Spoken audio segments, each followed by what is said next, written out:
ये देखें, ये है बकरियों का फार्म। यहाँ पर गोश्त बनता है, सिंध से लेकर आते हैं इनको।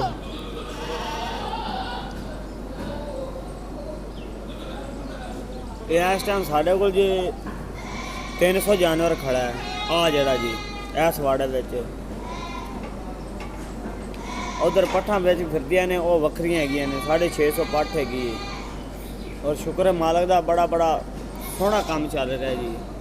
बात तुहाडे भरावां दी दुआवां नाल असीं वीडियो बनाउण तो कदे किसी नूं नहीं ठल्लिया, ते आम फार्म वाला वीडियो बनावन नहीं देंदे।